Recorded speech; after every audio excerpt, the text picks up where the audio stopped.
Je ne suis pas le dépositaire de la pensée de Cassandre. Je répugne à l'instrumentalisation des morts, pratique commune et confortable des vivants. La colère que je vais exprimer est froide. Une totale colère contre el poder judicial de la nation argentina, incapable de rendre justice a las dos touristas francesas, mais agile à dissimuler la vérité sous les tapis de l'entre-soi sociétal, de la torture érigée en système et de la manipulation policière, quitte à sacrifier pour atteindre ses objectifs deux des siens qui, comme par hasard, sont pauvres et méprisés. Daniel Vilté, malgré une innocence entérinée en première instance et en appel, est devenu un paria chez lui, privé de toute indemnisation pour les années de prison passées à tort. Plus grave encore, Clemente Vera, acquitté en première instance et réincarcéré depuis les 2 forfaitures judiciaires prononcées en 2016 en appel et par la juridiction suprême de la province de Salta. Ces forfaitures visaient à donner à tout prix un second coupable en offrande expiatoire pour tenter de dissimuler le malaise créé par les faillites, incompétences et malhonnêteté de l'instruction conduite par le juge Martín Pérez en 2011. En effet, comment croire qu'un homme seul ait pu violer dans une même unité de temps et de lieu 2 jeunes femmes dans la force de leur jeunesse avant de les assassiner avec 2 armes différentes, un pistolet et un fusil, et dans des circonstances totalement différentes. Le tout dans un parc ouvert au public où leurs corps ont été retrouvés.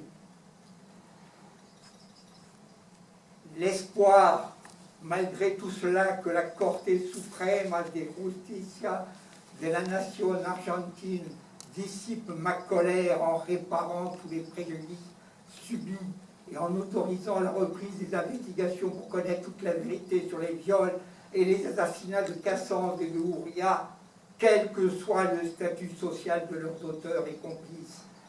Sinon, la colère ira s'exprimer à San José devant la Cour interaméricaine des droits de l'homme. Comparée à cette colère qui congrène le corps et l'esprit, celle qui s'est versée contre l'IHEL et la Sorbonne Nouvelle est aujourd'hui dérisoire et pourrait être qualifiée de mesquine.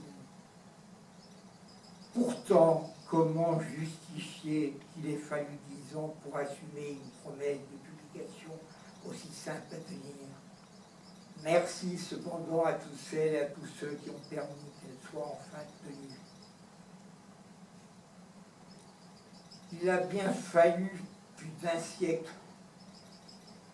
pour obtenir pour ma famille, grâce à l'appui du président de la République, que l'ossuaire de Douaumont et la chapelle de Louvemont témoignent du sacrifice de mon grand-oncle Thomas Merna, né espagnol en Algérie, est mort pour la France dans les premiers jours de l'offensive allemande sur Verdun en février 16.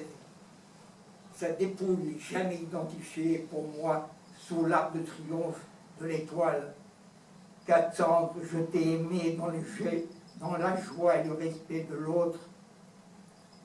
Maintenant, tu es l'âme du moindre de mes gestes.